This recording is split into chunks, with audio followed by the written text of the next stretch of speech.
Hello, ladies and gentlemen, and welcome to the Week 5 edition of the Sunday Sideline Report on the Sports Insanity Network.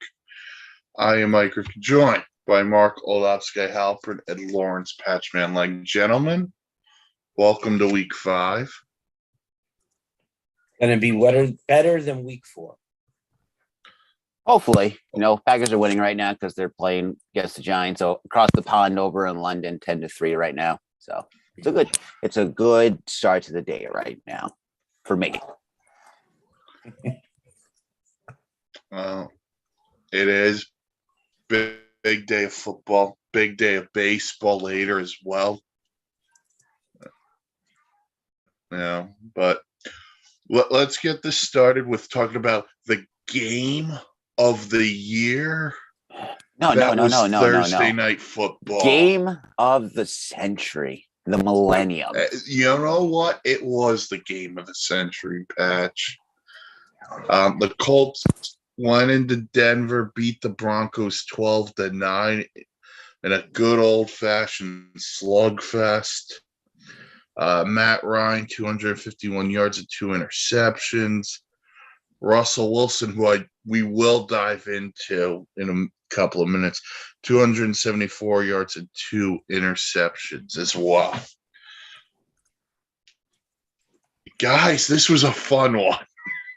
For everyone on Amazon Prime, this was a fun one. This was like me being in the hospital and watching an IV drip go all the way through. It was like watching paint dry. That's how bad this game was.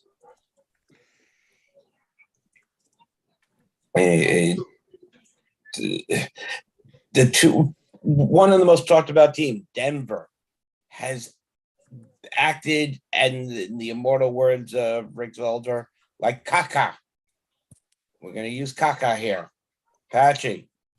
Yeah, I watched that whole game, while doing network stuff from my desktop and watching up, and I'm like, is this game really just gonna be 9-9 throughout the night? I think we were recording Face Turn, getting ready for Extreme Rules that happened last night, and I just keep looking up. I'm like, is this game really just this boring, this bad, this terrible, as Mr. Barkley would say? But it was just terrible. It was just not a good football game, and everyone just looked terrible.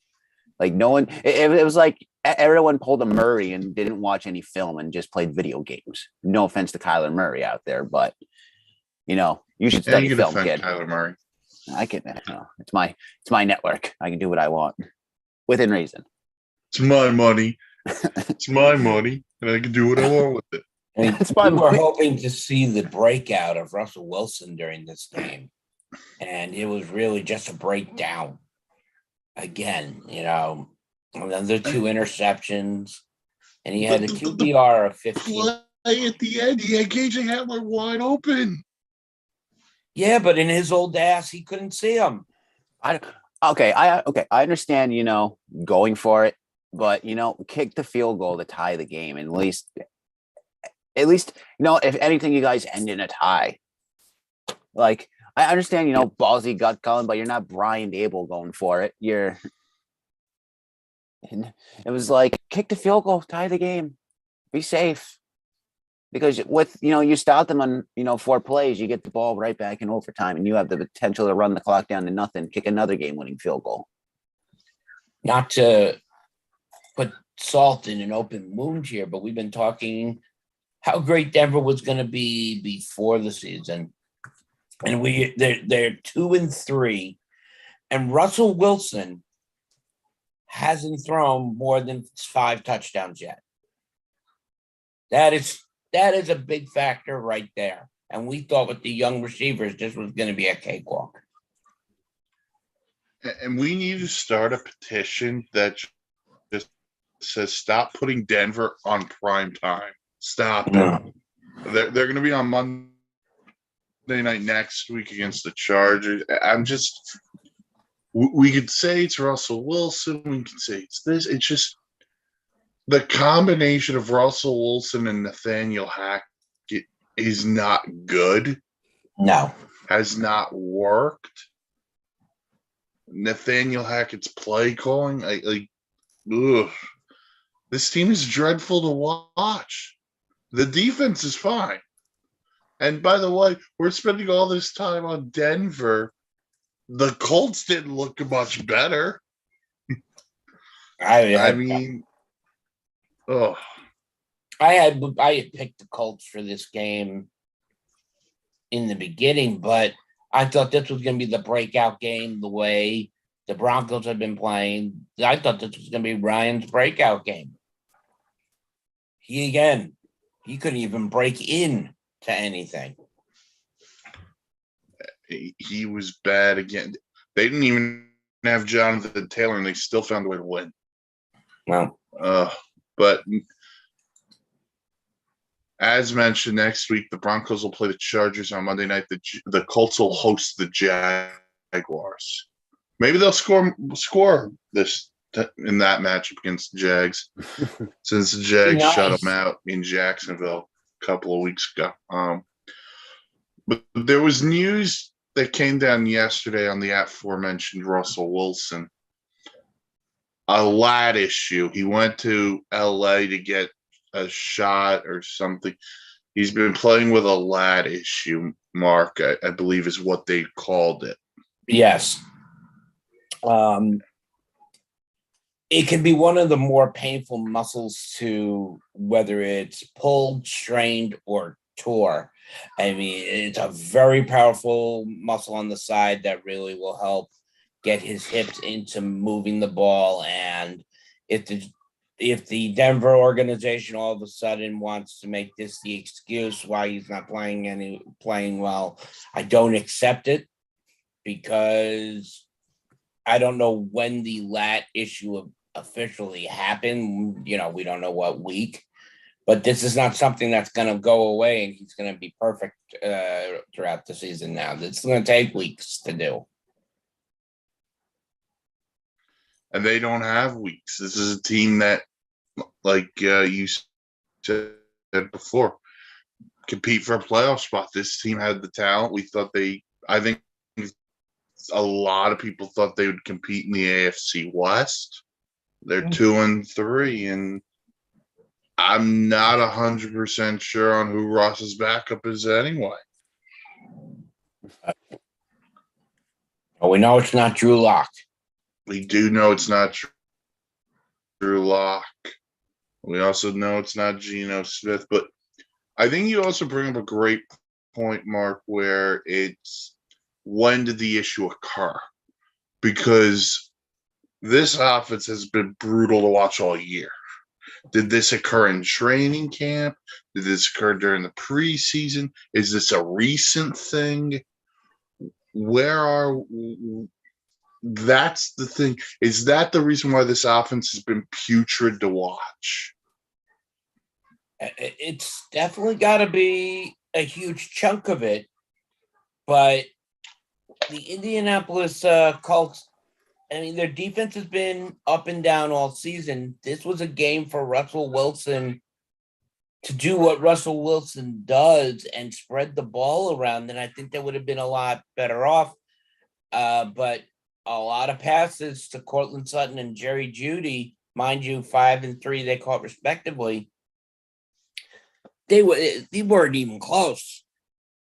So he also had Jeudy open for a touchdown if he puts a little bit more air under one. Instead, he threw more on a line drive. Mm-hmm. But your backup quarterback in Denver is Brett Ripon, quarterback out of Boise State. Brett Ripon, okay. Mark's son. I believe he beat the Jets in a Thursday night game a couple of years ago. Well, yep. So there's your backup in Denver. All right, so that's in case. That's in case they decide not to play Russell Wilson, but that is to be determined. We talked. Let's go a little bit more in depth here Indy-wise because they win that game without Jonathan Taylor. I think everyone in their right mind thought Indy would win the AFC South. Through 5 weeks, they're 2-1. Mark, what has to happen here for the turnaround of the Indianapolis Colts? Well, injuries to stop happening would definitely be a great thing. But if you look at the Indianapolis Colts team, I mean, yes, they were without Jonathan Taylor, but they still managed to run the ball good for 106 yards on the day between Deion Jackson and Philip Lindsay really carrying the bulk of that. Philip Lindsay, who was activated last night. And then my problem with the Colts team is they really don't have a receiver that has great NFL experience. I mean, that's why we all were saying, why isn't Matt Ryan on the phone to get Julio Jones up there? I mean, it would be an instant chemistry for him. But it's really, not to be mean about it, I mean, they do have Paris Campbell and Michael Pittman, but it's a no-name wide receiver corps. I mean, and it's Michael Pittman and a bunch of dudes. Pretty much, and then Mo Alley Cox, who's supposed to be, up and coming, he'll get his time, but you can see how different this team is without Jonathan Taylor. They also need the offensive line to be better, but yeah, who doesn't? That was supposed to be their strength. But I'm with you on the receiver. I've said for a while they needed a guy to go with Pittman, whether it was Julio Jones.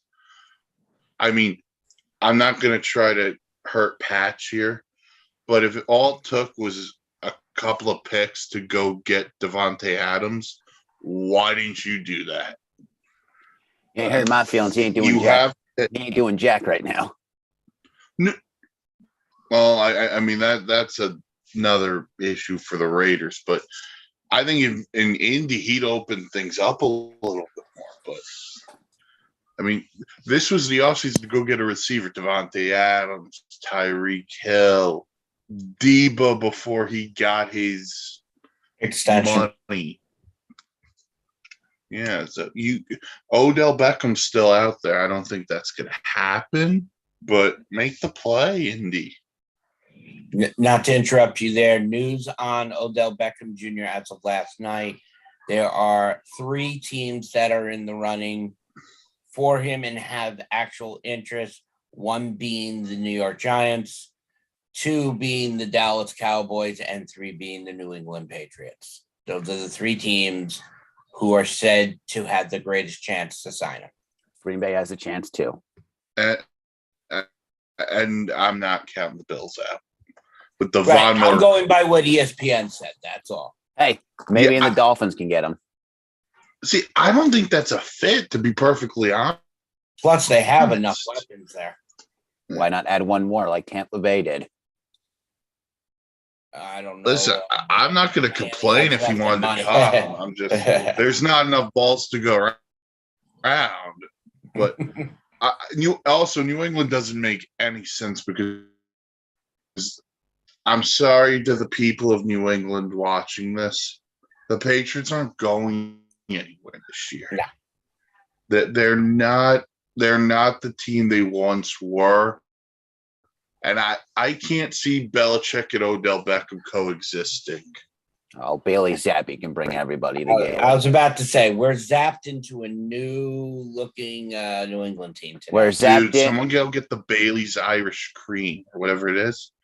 Zap there. We're zapped. Great name, Bailey Zapp, rookie out of Western Kentucky. Instead of strapped in, we're zapped in. We're zapped tied in. We're zapped tied in.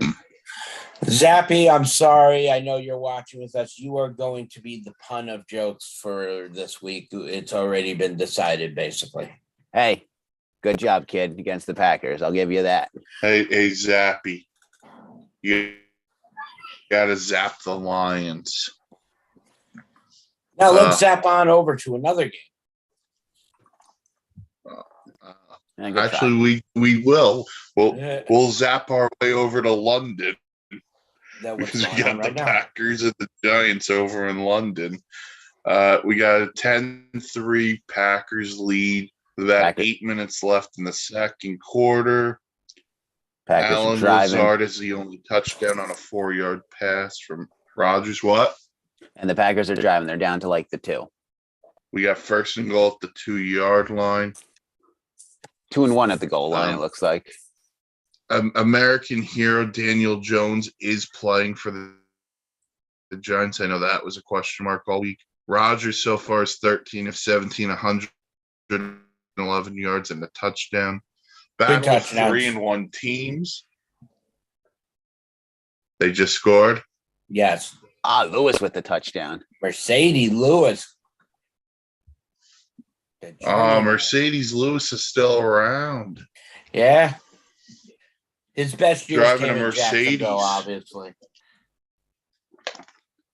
They did.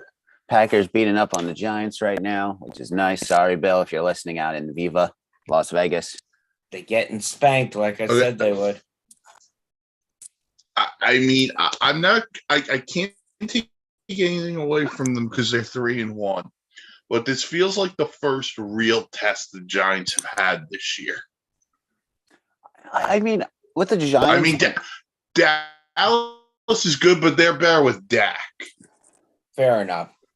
Yeah, they're better with Dak, but Cooper's holding his own. He's helping them. And that was also at home. I'm thinking more of a road game, Mark. Okay. I was about to say, don't you knock my boys. Them boys. Well, I'll knock Dak because I think Dak's. You know what? I'll somber the mood for you. If Cooper Rush wins today, Dak's getting traded in the offseason. You want to know something? If he can pull it off and get somebody to take on that contract, maybe. If not, Cooper Rush has solidified him with his spot as the backup. So either that or he has himself maybe a starting job position somewhere. It's kind of like also a possibility. Kind of years. It was kind of like the like with Matt Flynn being back up to Aaron. He went out to Seattle, and then Seattle took Russell, and then he kind of got fudged over. He just disappeared off the map. And he got hey man's a Super Bowl champion. You can say that at least. Yeah, Matt Flynn had that 6 touchdown game against the Lions. Got paid by Seattle. I think he got cut, re-signed with the Packers, and then he had that great comeback game in Dallas against the Cowboys. Yes. See, to me, that was a backup QB you shouldn't have let go because, he left and then the Packers went through terrible backup quarterbacks in that stretch where Rodgers was breaking his collarbone every other year, it seemed. We had Seneca Wallace. No offense to Seneca. But it was like Seneca Wallace, Iowa State legend. But it was like Flynn was the Costello to Rodgers being Abbott. Yeah, in the backup quarterback duo of the starter.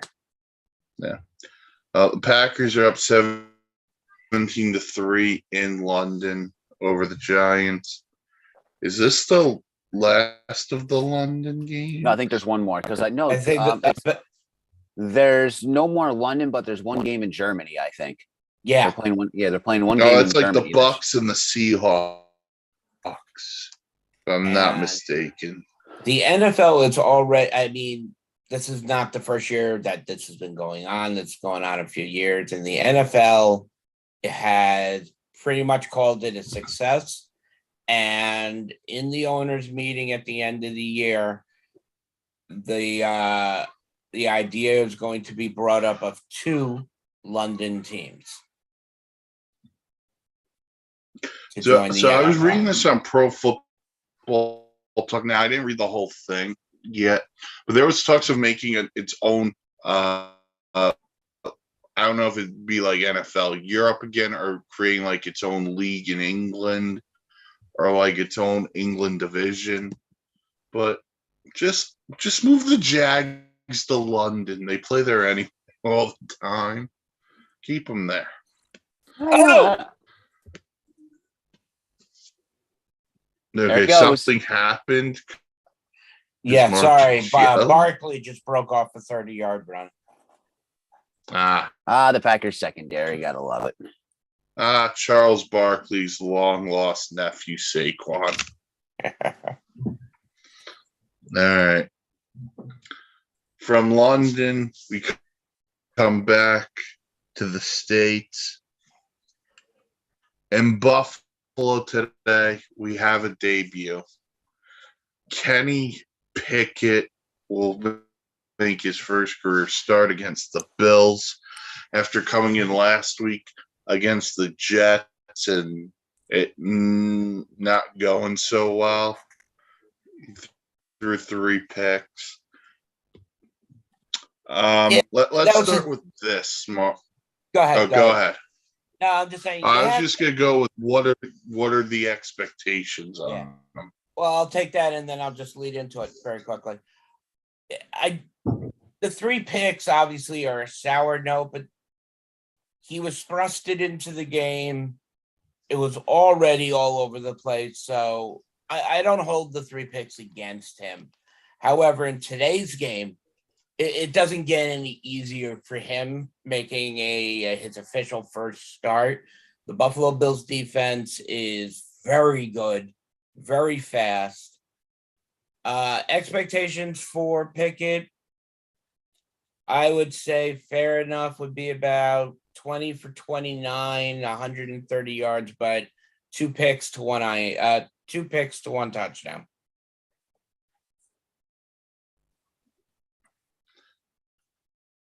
Yeah, I don't have high expectations of him today because I don't think this is the right time to throw him in. You are throwing a kid to the Wolves. I was about to say, no, throw him to the Wolves. Give him the test. He might surprise everyone and might pull the upset off. No. The Steelers are 14-point underdogs. That's the most points they've been. They're the highest underdog they've been, I think, since the 70s, maybe, if that, maybe the 80s. Not sure. Maybe even franchise history. I don't know.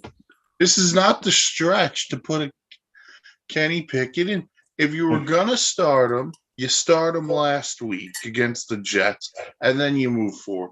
But to have his first start in Buffalo, dude, those fans put themselves through tables. What are they going to do to him?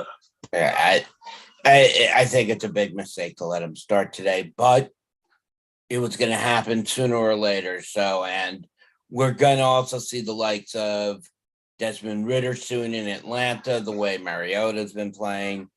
And they're 2-2. Somehow they're 2-2. I don't know how, but the big question to me is, will we see Sam Howell in Washington? Since we were talking about some rookies. Point you will. Yeah, just talking about rookies. Although I would say at some point you will, but you got Heineke there. So if one struggles, you go to Heineke. And I don't even think it's all Wentz's fault because that team just is just disoriented, disinterested. I don't know. I've made the statement on Wishbone. I love Ron Rivera. It's time to clean house there. The entire coaching staff, but it starts at the top. Daniel Snyder as well, but you can't fire that guy yet. Not yet. That's a whole nother issue. Different day. Back to Pickett, like I love Mike Tomlin. I think he's a really good coach. This one gets me because I don't think it was Trubisky was playing poorly. I just don't think the Steelers have the talent we all thought they did. I think the receivers are highly overrated outside of Deontay Johnson. Don't go chasing Claypool's hasn't made his rookie year.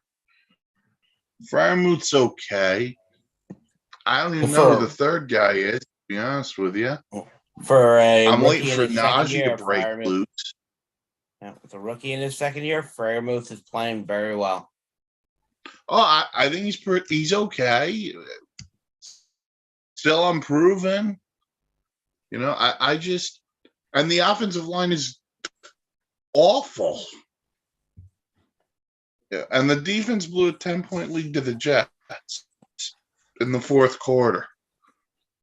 So, I don't know. I think we're going to see the first losing season of Mike Tomlin's career. Yep. All right. So we got Kenny Pickett today. We also have we do have some bigger games to talk about. We can continue with our AFC North tour because the Browns are 2-2 and they're hosting the Chargers in what could be really interesting game. Both teams at 2-2 mark. Cleveland, with all the turmoil that went through there in the offseason, we did not know what we were going to expect. For them to be 2-2, I say that's a win right now.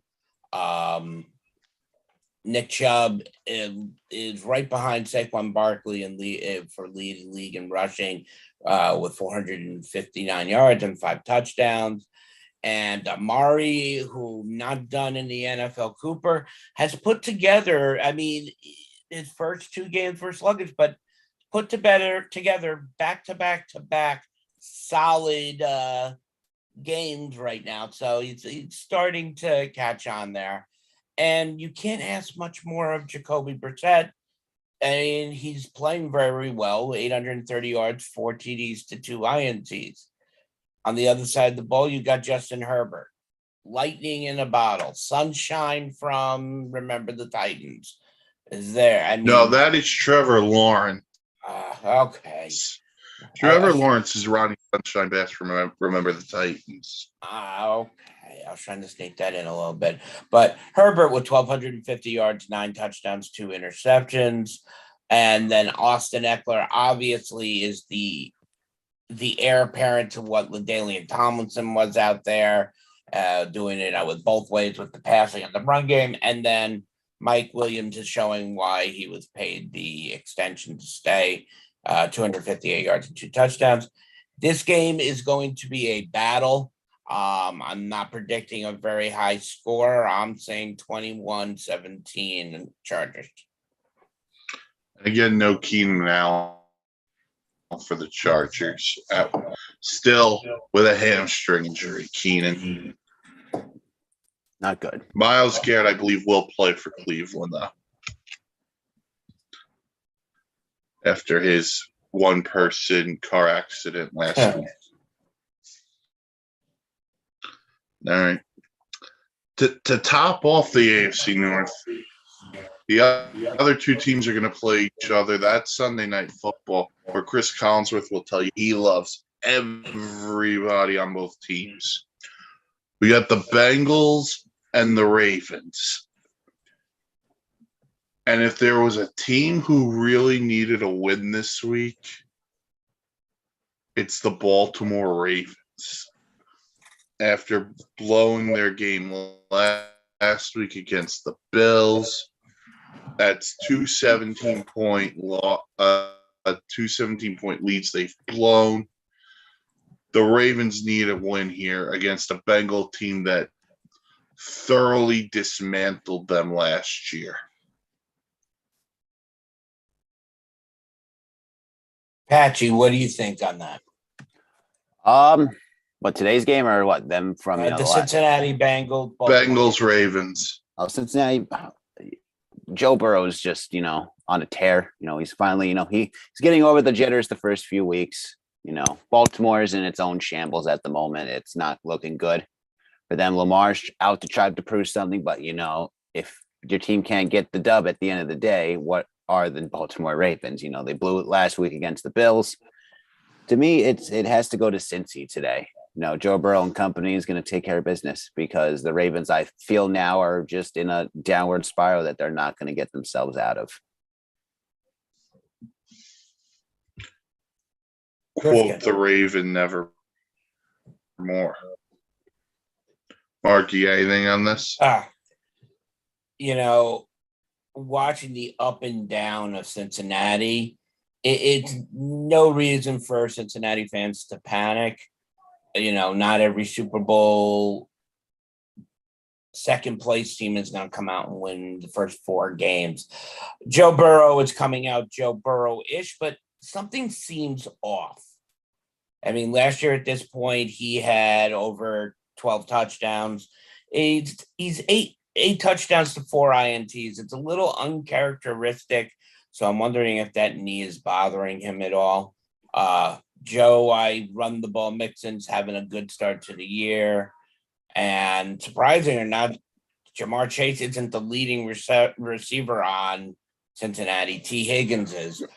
And then there's just Lamar Jackson, who I think Buffalo kind of showed his weakness, and that he, if gets scrambled, and is under pressure, can't throw the ball very well. And that's something I've said a lot.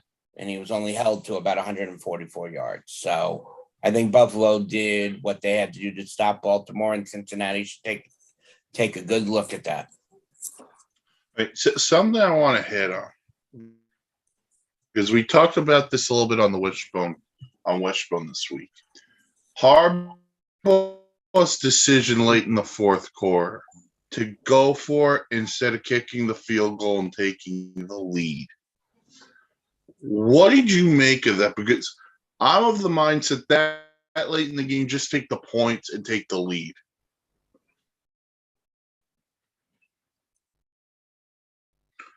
Whoever wants it. I missed the question. I'm sorry. Oh, so late last week, John Harbaugh on 4th and goal, instead of kicking the field goal and giving his team the lead, he goes for it. I'm of the mindset, just take the points and take the lead. Where are you guys at? Yeah, you take the points. We saw it this past Thursday. You go for it in overtime to try to win the game, and you come up short. Game's over. You lose. Kick the points. Be safe. If you actually watch that whole game, the only thing I can say that was going through the mind of Jim Harbaugh is they're running up and down the field on us, and that if this goes to overtime and they get the ball, we're going to be in big trouble. So might as well try to go for the win now. Does not mean I am right. In all intents and purposes, you want to play football right, you put the points on the board. Speaking of putting points on the board, update in London, the Giants just scored Daniel Bellinger on a double reverse. It is 17-10 Packers with about 1:15 left in the second quarter. So 17-10 Packers. All right. Then we have 2 NFC games we'll hit on quickly. Both feature NFC East versus NFC West. Mark, the Cowboys travel to LA to play the Rams. Well, Cooper Rush hasn't had to rush at all when he's been behind the center. He has run a good offense, and the big key is mistake-free. He has not thrown an interception in the games he's been in since taking over for Dak at the end of the Tampa game. And he's getting the help from everywhere. Zeke and Tony Pollard are helping him in the backfield, giving him that extra block and that little bit of extra time. You got the return of Michael Gallup, and you're going to have James Washington back soon. And CeeDee Lamb is just doing CeeDee Lamb things. Dallas has enough weapons to contend. That's not going to help them today if the Dallas defense falters, because Cincinnati was a great test for the Dallas defense, and Dallas defense won that matchup. This is a completely different animal in the Los Angeles Rams with this offense led by Matt Stafford and Cooper Kupp.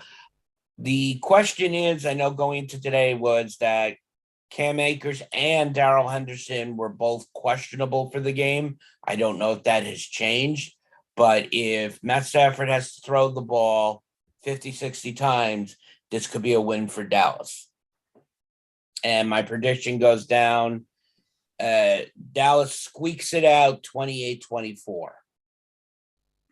Yeah, I think the Cowboys win also, but I think it's for another reason. The Rams' offense has been terrible. Outside of Cooper Kupp, like there's a missing persons report out on Al Robinson. Cam Akers, Darrell Henderson can't hold the ball. And the offensive line can't protect Stafford. Now, by the way, if you're betting, no sponsors, the Cowboys are, I believe, 5.5-point underdogs. Yeah, I would ride the wave on that one. absolutely.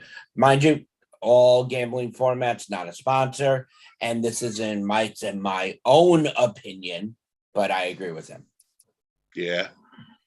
The only way the Cowboys lose this game, in my opinion, is if either A, Cooper Rush doesn't play well, or B, Mike McCarthy does something to screw it up. This is table set for a Cowboy win. However, yes, it is, but by no means is this does the term trap game come into play here, because it's a good team they're playing. A trap game is going to happen in Arizona, though, today with the Arizona Cardinals facing off the Philadelphia Eagles. But by the way, Cowboys Eagles next week. That is the Sunday night game, but that is the other game we're going to talk about. We'll talk Cardinals Eagles. I'm just going to say this. I have to say this. The Cardinals have never won a big game in the history of the Arizona Cardinals under Cliff Kingsbury and Kyler Murray. That's not going to happen today. They can't stop they won't stop Devontae Smith and A.J. Brown. And I think the Eagle defense, which has been really good to start the year, is going to have another big day, because guess what? I think the Arizona Cardinals are highly overrated. We were saying that from the beginning of the season, but they're 2-2, which isn't by any means great, but think about one of their 2 wins, Mark. If the Raiders were a real team, they don't blow a 20-point lead. They're 1-3. All right, that's fair enough. I think in the next 2 games, the Cardinals have to split it, because after that, they get DeAndre Hopkins back right away, and he's going to make an instant impact. And next week, the Cardinals, they play Seattle, so that very much could be a W for them. But right. I think for the Eagles too, like, say what you want, a lot of people put a lot of pressure on Jalen Hurts. He's played really well to start the year. He really has. He absolutely has. Doing great stuff. Those receivers have played well. They run the ball effectively.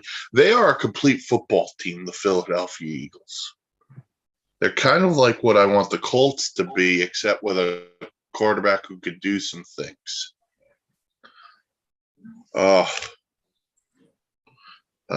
Packers are driving again before halftime. They're already down to the Giant 30. But is there anything else you guys wanted to hit on? Not really. Just don't give Aaron Rodgers too much time. When will people learn not to give that man time? Go ahead. I'm sorry. He's got a lot of we were talking how weaponless he is. Right now, he's playing with a team that he's playing today where everybody is contributing. He's getting the ball to everybody, and he's not getting those bad drops and stuff like that. So a little bit of credit to the Packer offense. Randall Cobb has had himself first half 5 for 76. But to quote Noah Tremblay's favorite person of all time on Aaron Rodgers, He's a bad man. Bad man. He's a Yeah. bad Oh, man. floater, beautiful. Oh, It was a little short. Needed to be up a little bit more. He had him. It was short. It was short. All right. That'll do it for this week's edition of the Sunday Sideline Report on the Sports Insanity Network. Check out the podcasts, Anchor, Spotify, Google, wherever you get your podcasts. Check out the website, www.thesportsinsanitynetwork.com for blogs, vlogs, meet the crew, all other fun stuff. And for Lawrence Patchman, like Mark Oldops, Guy Halpert, I am Mike Rifkin. Thank you for tuning in to the Sunday Sideline Report. Check us out Thursday night for Thursday Night Gridiron as we preview another great Thursday night game, the Commanders and the Bears. But until next time, namaste. namaste. And say hello to your mama today because it's the morning. And also say hello to your papa this morning because it's the